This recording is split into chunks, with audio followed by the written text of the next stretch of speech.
Good evening मित्रों।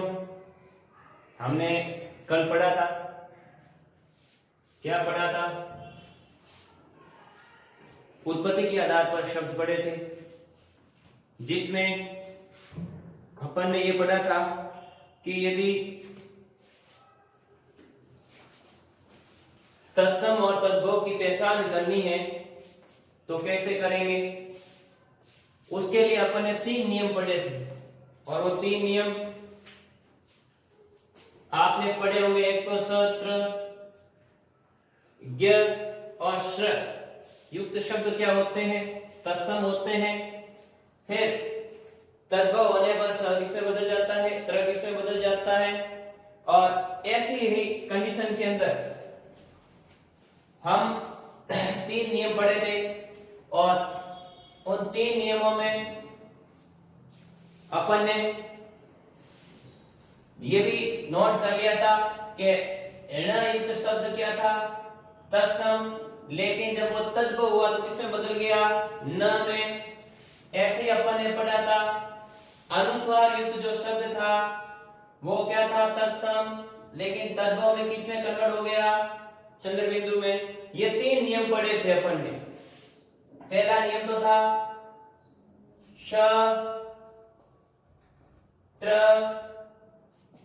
ज्ञ और श्र।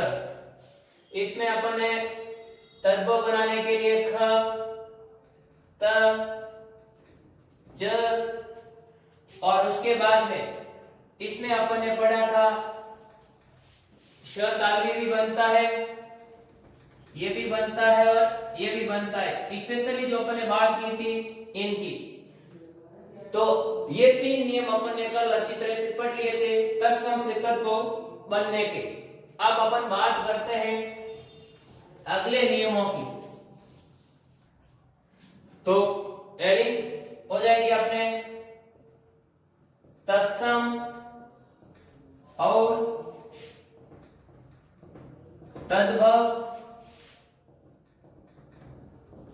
शब्दों के या शब्दों के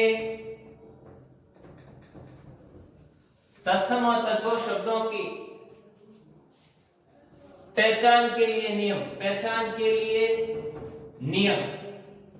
अब जो पहचान के लिए 3 नियम अपन ने पढ़े थे, अगर आगे बात करें नंबर 4 की, नियम नंबर 4, तो उस नियम नंबर 4 के अंदर क्या आता है? ध्यान से सुनो।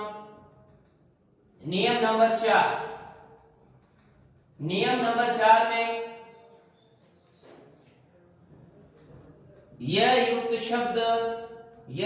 शब्द तत्सम होते हैं, तत्सम होते हैं, लेकिन तद्भव होने पर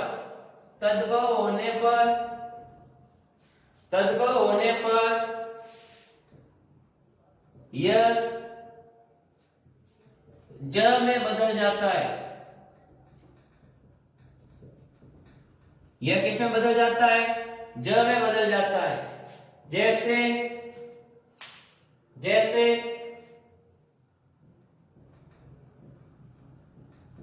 जैसे मैंने लिखा यम, तो क्या बन जाएगा? जम। जैसे मैंने लिखा युक्ति, किसमें बदल जाएगा? युक्ति किसमें बदल जाएगा? जुक्ति में। जैसे मैंने लिखा यम जम, युक्ति जुक्ति। जैसे मैंने लिखा यमुना, तो किसमें बदल जाएगा? जमुना। जैसे मैंने लिखा यशोदा, किसमें बदल जाएगा? यशोदा। अब ध्यान रखना है कि जब यह किसमें बदलेगा? ज में, तो क्या बन जाएगा? तद्भव। क्या बन जाएगा? तद्भव। क्या बन जाएगा? तद्भव। और यह युक्त शब्द क्या रहेंगे? तत्सम। तो तत्सम और तद्भव बनाने के लिए चौथे नियम की अपन बात करें, जैसे मैंने एक शब्द लिखा यौवन, यौवन, तो क्या बन जाएगा? यौवन। ध्यान रखना, तो ये जैसे यव का बन जाएगा जो, ऐसे यदि अपन बात करें तो ढेर सारे अपने पास में उदाहरण मिलते हैं। तो अपने को तो शब्द पहचान करनी है, कौन सा तत्सम है और कौन सा तद्भव है। तो उसके लिए आप थोड़ा ध्यान रखना, यह युक्त शब्द होता है तत्सम, लेकिन जब ये यह है वो किस में बदल जाए? ज में बदल जाए, तो वो क्या बन जाता है? तद्भव बन जाता है। इसी क्रम में यदि अपन आगे बढ़े, नियम नंबर 5, तो नियम नंबर जो 5 है अपना, वो इस प्रकार से है।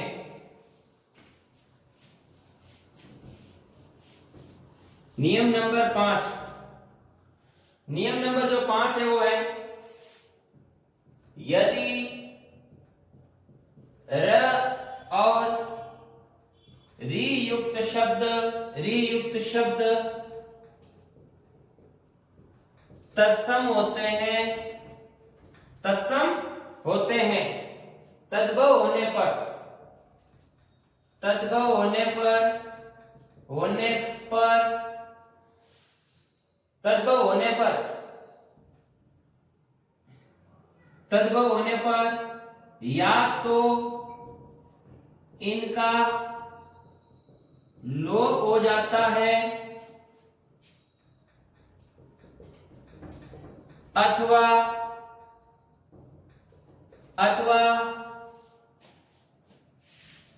र पूरा बन जाता है। या तो री या र क्या होते हैं?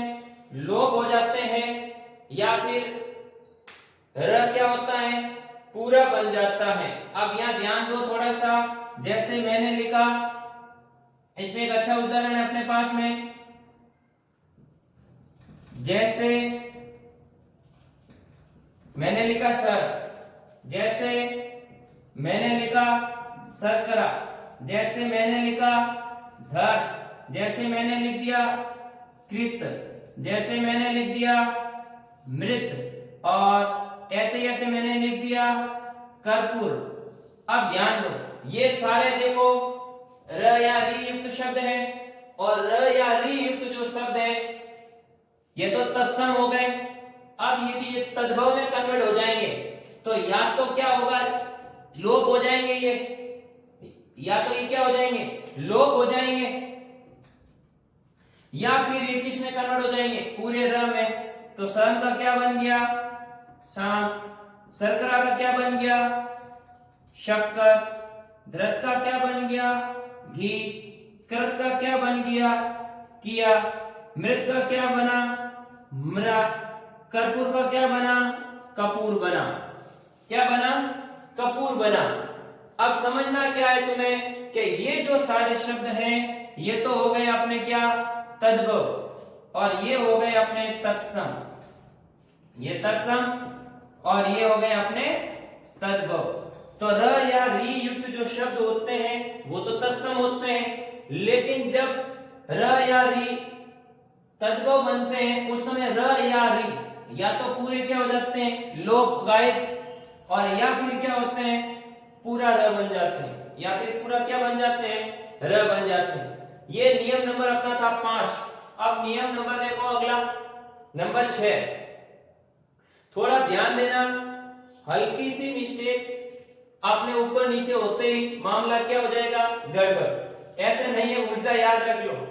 क्यों? जैसे मैंने लिखा र और री युक्त शब्द तत्सम होते हैं, तद्भव होने पर या तो इनका लोप हो जाता है या फिर ये र पूरा हो जाता है। तो कहीं ऐसा ना हो इधर का उधर हो जाए, थोड़ी सी हिंट दिमाग में रखना जरूरी है। नियम नंबर 6, छठा नियम देखो आप। छठे नियम की यदि बात करें अपन तो छठा नियम अपने पास में आता है, वो ये आता है नियम नंबर 6।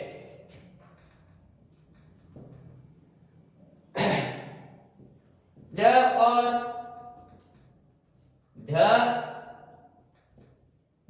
ढ युक्त शब्द क्या होते हैं? तत्सम होते हैं। क्या होते हैं? तत्सम होते हैं। और अड और अडयुक्त, अड और अडयुक्त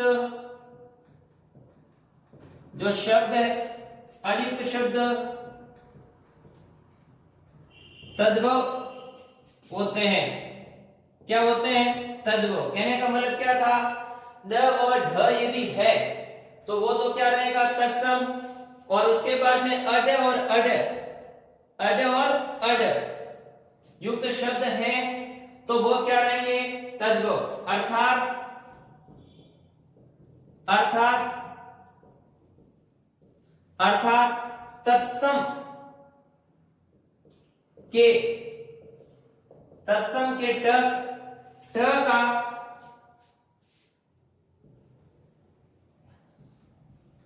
तत्सम के ट का तद्भव होने पर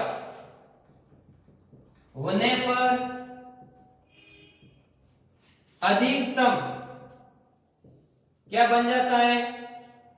क्या बन जाता है? अड हो जाता है, अड हो जाता है। ध्यान से सुनना, तत्सम का शब्द कौन सा है? ट।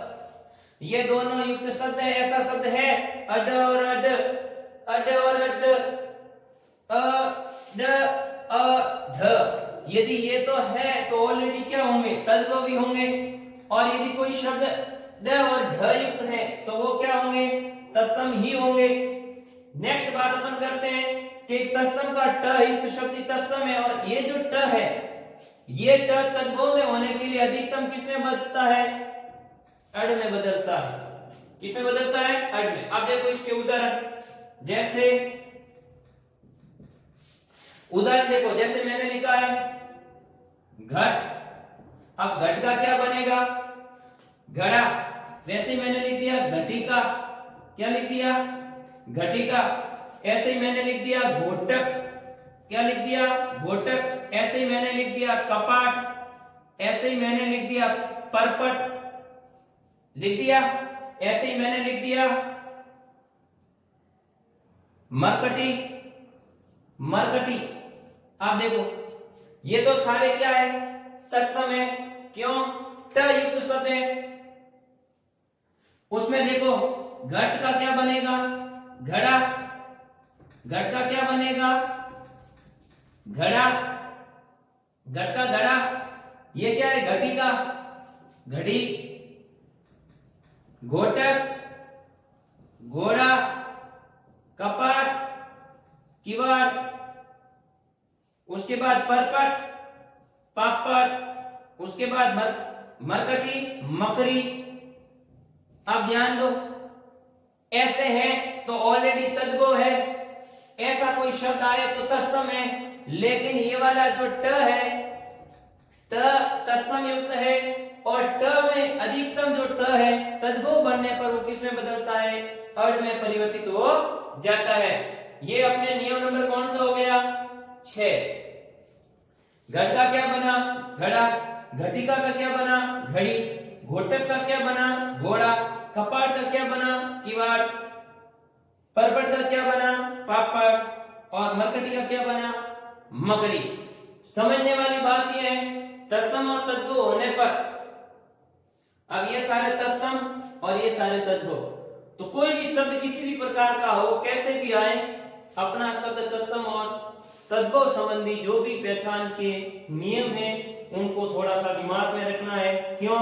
अथाह संख्या में शब्द होते हैं, उन अथाह संख्या शब्दों के अंदर कौन सा तद्भव है और कौन सा तत्सम है उसकी पहचान करना मुश्किल हो जाता है। लेकिन मैंने जो ये आपके लिए बिल्कुल एकदम सरल और सिंपल नियम बनाए, इसके माध्यम से आपको किसी प्रकार की कोई बाधा नहीं होगी। इसी क्रम में यदि अपन आगे बढ़े तो अपना नियम नंबर आता है 7। और 7वां नियम क्या कहता है? 7वां नियम यह कहता है, नियम नंबर 7, यदि तालव्य स और दंत्य स युक्त शब्द युक्त शब्द, सीधी सी बात है, शुरुआत में किसका नाम लेंगे अपन? यदि तालव्य स और दंत्य स किसी शब्द के प्रारंभ में, किसी शब्द के क्या हो, प्रारंभ में आ जाए, इनसे शब्द क्या होना चाहिए? प्रारंभ होना चाहिए। आ जाए तो वह शब्द क्या होता है? वह शब्द तत्सम होता है। तत्सम हो, क्या होता है? वह तत्सम होता है। कौन सा शब्द होता है? तत्सम। अब ध्यान क्या रखना है? लेकिन तद्भव होने पर, तद्भव होने पर, अब देखो, तद्भव होने पर, अब यहां शब्द जो लिखा है वो लिखा है तालव्य श और दंत्य स किसी शब्द के प्रारंभ में आए। कहां आए? प्रारंभ में आए, तो वह शब्द क्या होगा? तत्सम। तद्भव होने पर या तो इनका लोप, या तो क्या होगा? इनका लोप, या लोप हो जाता है, हो जाता है, अथवा कौन से स में? अथवा स बन जाता है। कौन सा स बनेगा? दंत्य स बनेगा। ध्यान देना, थोड़ा सा अटपटा नियम है, इस अटपटे नियम को 2 बार पढ़ लो सीधा सा। यदि तालव्य स और दंत्य स किसी शब्द के शुरुआत प्रारंभ में आए तो वह शब्द कैसे रहेंगे? तत्सम रहेंगे। फिर तद्भव होने पर या तो इनका क्या होता है? लोप हो जाता है, या तो इनका क्या है? लोप हो जाता है, अथवा ये किस में कन्वर्ट हो जाते हैं? स में। अब मैंने लिखा, देखो एक अच्छा शब्द लिखा मैंने, क्या लिखा? शमशान। एक शब्द मैंने लिख दिया आपके श्याली, एक शब्द मैंने लिख दिया आपके शमश्रु, एक शब्द मैंने आपके लिख दिया श्रेष्ठी। अब देखो, जब ये तत्वों में बनेगा तो शमशान किस में बदल जाएगा? मसान में। यही शब्द लिखा, या तो वो लोप हो जाएगा या वो कौन सा स बन जाएगा? दंत्य। ये श्याली है, क्या बन गया? क्या बन गई? साली। ये क्या लिखा है? शमश्रु, तो ये क्या बन गया? मूछ। और ये क्या लिखा है? श्रेष्ठी, तो इसका क्या बन जाएगा? श्रेष्ठी का बन जाएगा सेठ। क्या बन जाएगा? सेठ। इसी प्रकार यदि और लिखने चाहे अपन तो यहां लिख सकते हैं अपन एक श्वास, जैसे मैंने लिखा स्थल, स्थान, स्थिति, और ऐसे ही मैंने लिख दिया स्तन, और एक लिख दिया मैंने शवशुद्ध। अब ये ध्यान दो, श्वास का क्या बन जाएगा? श्वास का क्या बन जाएगा? कन्वर्ट हो जाएगा, सांस बन जाएगा। स्थल का क्या बन जाएगा? स हटा दो, थल। स्थान का आगे स हटा दो, लोप कर दो, क्या बन गया? थान। स्थिति का भी स हटा दो, क्या बन गया? स्थिति। उसके बाद स्तन का क्या बन गया? थन। उसके बाद में क्या बन गया? ससुर का ससुर। अब ध्यान ये देखना है कि या तो देखो ये स या श दोनों क्या हो जाएंगे? लोप, या फिर क्या बनेगा? स बनता है। क्या बनता है? स। तो ये सारे कैसे शब्द है? तत्सम। ये भी सारे कैसे शब्द है? तत्सम। ये तद्भव है और इधर ये वाले क्या है? तद्भव है। ये अपने 7 नियम थे तत्सम और तद्भव शब्दों की पहचान के लिए, तत्सम और तद्भव शब्दों की पहचान के लिए। अब थोड़ा ध्यान रखना, पहचान के नियम ही अपने कितने हो गए? 7। इन 7 नियमों के माध्यम से ही हम अच्छी तरह से तत्सम और तद्भव शब्दों की पहचान कर सकते हैं। ध्यान रखना कौन सा लोप हो रहा है, कैसे, शब्द का प्रारंभ कहां से होगा, प्रारंभ होने के बाद लोप दोनों हो जाएंगे, दोनों हो जाने के बाद कौन सा आता है, ये भी थोड़ा आपको ध्यान रखना है। बस ये 7 नियम थे। आगे हम बढ़ते हैं। उत्पत्ति के आधार पर शब्दों में 2 अपने कंप्लीट हो गए। कौन कौन से? तत्सम और तद्भव। अब यदि अपन बात करें आगे नंबर 3 की, 5 पढ़े थे अपन ने उत्पत्ति के आधार पर शब्दों को, और उन 5 में से यदि बात करें नंबर 3 की, तो नंबर 3 के अंदर जो शब्द आता है वो शब्द आता है देशज। कौन सा शब्द आता है? देशज। अब देशज शब्द किससे कहते हैं? सबसे पहले ध्यान आना चाहिए देशज। अब ये भी किन शब्दों से मिलकर बना हुआ है? देश और ज से। और इस ज का अर्थ क्या होता है? देश का अर्थ देश ही होगा, ज का अर्थ क्या होगा? जन्मा। ज का अर्थ क्या हो गया? जन्मा। कहने का मतलब क्या हो गया? देश में ही जन्मा। अर्थ निकल कर क्या आ जाएगा? देश में ही जन्मा। वह शब्द कौन सा हो जाएगा? देशज हो जाएगा। अभी देशज से यहां अपन बात करते हैं देश में, तो देश लंबा चौड़ा पड़ा है सब जगह पर। तो हम यदि बात करें देश में जन्मा शब्द कैसे होगा, किस प्रकार से होगा, तो यहां इसकी परिभाषा के अंदर अपन लिखेंगे क्षेत्रीय भाषा के वे शब्द, यानी क्षेत्र विशेष में जो बोले जाने वाले शब्द हैं जिनका प्रयोग हिंदी में क्या हो गया? रूढ़ हो गया, उन शब्दों को हम क्या कह सकते हैं? देशज शब्द कह सकते हैं। वे शब्द जिनकी उत्पत्ति का कोई स्रोत न हो, ध्यान दो, वे शब्द जिनकी उत्पत्ति का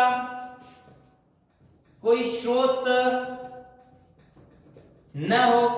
ये कहां से आए, कैसे आए, इनकी उत्पत्ति कैसे आई हुई? न हो। अर्थात यदि लिखना चाहे लिख सकते हैं, अर्थात क्षेत्रीय भाषा के वे शब्द, अर्थात क्षेत्रीय भाषा के वे शब्द जो हिंदी भाषा में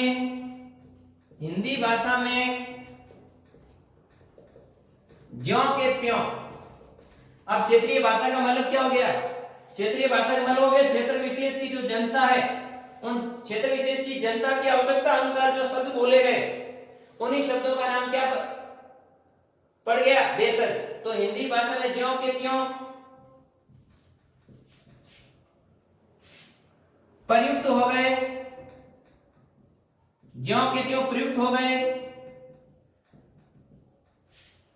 उन्हें देशज शब्द कहा जाता है। अब देखो देशज शब्द, अब देशज शब्द में कौन कौन से आएंगे? जैसे यदि अपन लिखें तो एक बड़ा अच्छा शब्द है, और वो शब्द क्या है? बुद्धू। ये देखो बुद्धू शब्द क्या है? बुद्धू। दूसरा बाप, तीसरा देखो बाजरा, और बलबलाना। और यदि अपन लिखें छोरा छोरी, और यदि अपन लिखें मिमियाना,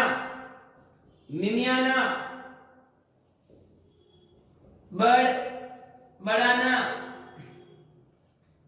और यदि अपन लिखें तो लिख सकते हैं, अच्छा शब्द आया घेवर, एक शब्द और है भिंडी, घेवर, भिंडी, सामान्य काम में ले जाने वाला लोटा 24 घंटे हाथ में रहता है क्योंकि गर्मी का मौसम है।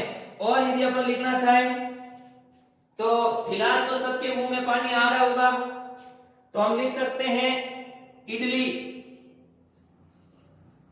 इडली, डोसा इत्यादि। ये सारे जो शब्द हैं अपने, ये जो सारे जो शब्द हैं अपने, ये सारे शब्द कैसे हैं? देशज हैं। बुद्धू, बाप, बाजरा, बलबलाना, छोरा, छोरी, मिमियाना, बड़बड़ाना, चल चलाना, घेवर, भिंडी, लोटा, इडली, डोसा। अब ये जो शब्द हैं ये सारे कैसे शब्द हैं? देशज शब्द हैं। कैसे शब्द हैं ये सारे? देशज शब्द। जो कहां पैदा हुए पता ही नहीं इनका स्रोत क्या है, लेकिन क्षेत्रीय भाषा में ये क्या होते हैं? बोले जाते हैं। अधिकतर जो सब्जियों के नाम है वो किस में आते हैं? अधिकतर किस में आते हैं? देशज में ही आते हैं। तो ये था अपने उत्पत्ति के आधार पर शब्दों के प्रकार में नंबर 3। पहला तत्सम, दूसरा तद्भव और तीसरा हो गया अपना देशज। ये था देश में ही पैदा हुए। ध्यान रखना इनकी ये जो शब्द है इनकी उत्पत्ति का कोई स्रोत नहीं है, ये क्षेत्रीय भाषा में बोले जाते हैं। अब क्षेत्रीय भाषा से तात्पर्य क्या हो गया? जिनको जैसी आवश्यकता रही उन आवश्यकता के अनुसार इन शब्दों का क्या हुआ? इन शब्दों को बोला, और जो बोले गए थे जैसे जैसे वैसे वैसे इनका कहां प्रयोग हो गया? हिंदी भाषा में। ज्यों बोला गया त्यों का त्यों कौन सी भाषा में ले लिया इनको? हिंदी भाषा में। तो ये शब्द क्या कहलाए? देशज। अगर हम आगे बढ़े नंबर 4 की बात करें तो विदेशी। कौन से शब्द? विदेशी शब्द। अब विदेशी शब्द नाम से ही पता चल रहा है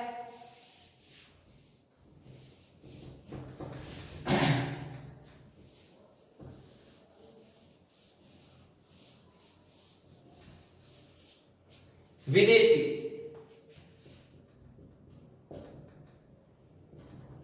विदेशी या विदेशज एक ही बात है, दोनों शब्द एक ही है। वे शब्द जो विदेश में जन्मे, वे शब्द जो कहां जन्मे? विदेशी। वी का अर्थ अलग, देशी का अर्थ देश से। ये अपने देश से ना होकर क्या हो? किसी दूसरे देश के हो।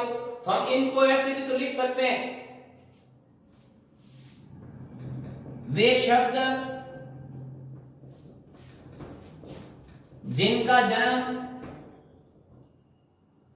जन्म विदेश अर्थात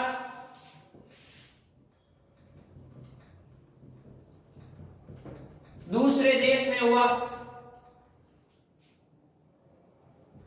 दूसरे देश में हुआ हो, दूसरे देश में हुआ हो। या अपन यह लिख सकते हैं अंग्रेजी भाषा के, परिभाषा बन रही है, अंग्रेजी भाषा के वे शब्द जो हिंदी भाषा में ज्यों के त्यों प्रयुक्त हो गए उन्हें विदेशी या विदेशज शब्द कहते हैं।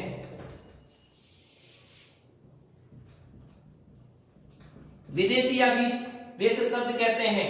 अब ध्यान दो, जैसे अब अपने हिंदी के अंदर अधिकतर जो शब्द हैं वो कौन सी भाषा के हैं? अंग्रेजी भाषा के। अब अंग्रेजी भाषा में कौन कौन से हैं? कोई अरबी से हैं, बहुत अधिकतर जो शब्द हैं अरबी से हैं, फारसी से हैं, चीनी है, जापानी है, रूस है या रूसी भाषा है। ये जो अधिकतर शब्द हैं वो अंग्रेजी भाषा के। अगर अपन बात करें सबसे पहले विदेशी शब्दों से तो लिखें अपन अरबी भाषा। अरबी भाषा अब अरबी भाषा के शब्द कौन कौन से हैं?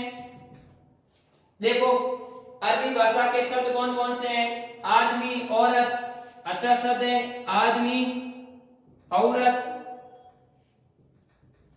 और अल्लाह। अमीर, अजीब, अमीर, अजीब। और यदि अपन इसमें लिखें अदालत, अदालत, ऐसे ही ऐसे अपन लिखे आजाद, आजाद, अक्ल,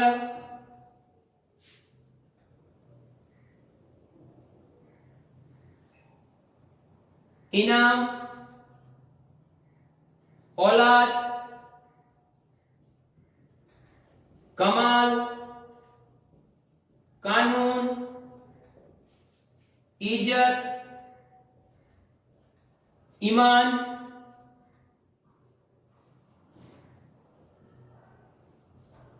ईमान, गवाह। ऐसे ढेर सारे जो शब्द हैं वो कौन सी भाषा के? अरबी के। लिखना चाहे तो लिख सकते हैं मुल्ला, नशा, जनाब, वकील, दफ्तर, फकीर, शादी, मौसम, खराब, खराब, मुहावरा, मुहावरा। ऐसे ढेर सारे अपने पास में कौन सी भाषा के शब्द हैं? अरबी भाषा के शब्द हैं। ये ऐसे देखा जाए असंख्य जो शब्द है वो कौन सी भाषा के हैं? अरबी भाषा के शब्दों का प्रयोग है। इसी क्रम में यदि अपन आगे बढ़े तो दूसरा देखें अपन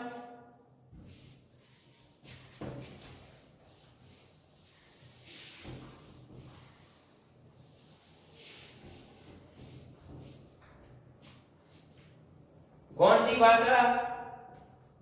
चीनी भाषा। अब इस चीनी भाषा के शब्द कौन कौन से हैं? तो देखो इसमें जैसे चाय रोज पीते हैं,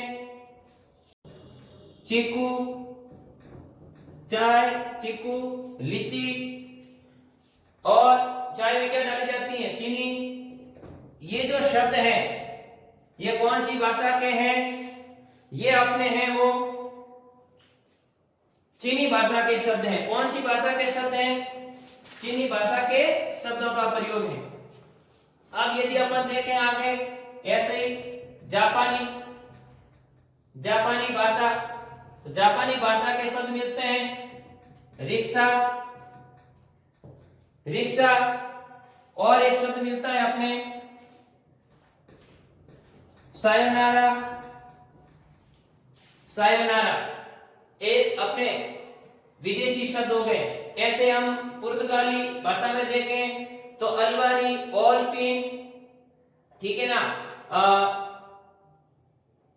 कमीज, ऐसे बहुत सारे पुर्तगाली भाषा के भी शब्द अपने को मिलते हैं। यदि अपन बात करें रूसी भाषा की तो रूस, साथ ही पिकनिक, स्पूनिक, ऐसे बहुत सारे अंग्रेजी भाषा के जो शब्द हैं जो हमारे हिंदी भाषा में ज्यों के त्यों क्या होते हैं, काम आते हैं। अब अपना एक और शब्द बाकी रह गया है और वह कौन सा है? लास्ट और अंतिम, वो है संकर शब्द। तो थोड़ा ध्यान देना, संकर शब्द का अर्थ क्या होता है? सबसे पहले नंबर 5 पे संकर शब्द, संकर शब्द। इस संकर शब्द का अर्थ क्या है? संकर शब्द का अर्थ है मिश्रण। क्या अर्थ है? मिश्रण। मिश्रण किसका? वे शब्द, परिभाषा में लिखो, वे शब्द जो दो भिन्न भिन्न भाषाओं से मिलकर बने होते हैं उन्हें संकर शब्द कहते हैं। उन्हें क्या कहते हैं? संकर शब्द कहते हैं। अब देखो संकर शब्द उदाहरण, दो भिन्न भिन्न भाषाओं से मिलकर बने शब्द क्या कहलाते हैं? संकर शब्द कहलाते हैं। उदाहरण देखो, जैसे मैंने लिख दिया रेलगाड़ी, जैसे मैंने लिख दिया रेलगाड़ी, रेल दूसरा शब्द क्या है? गाड़ी। अब ये रेल जो शब्द है कौन सा है? फारसी, और गाड़ी जो शब्द है वो कौन सा है? हिंदी। ऐसे ही लिख दिया मैंने बेईमान, बेईमान। अब देखो बे और ईमान, अभी लिखा अपन ने ईमान कौन सा शब्द है? अरबी, और ये बे कौन सी भाषा का उपसर्ग है? तो फारसी। ऐसे ढेर सारे जो शब्द हैं जो दो या दो से अधिक भाषाओं से मिलकर क्या है? बने हैं, उन शब्दों को हम क्या कहते हैं? संकर शब्द कहते हैं। नमस्कार मित्रों, यदि मेरा वीडियो पसंद आया हो तो लाइक, शेयर और सब्सक्राइब करना न भूलें। धन्यवाद।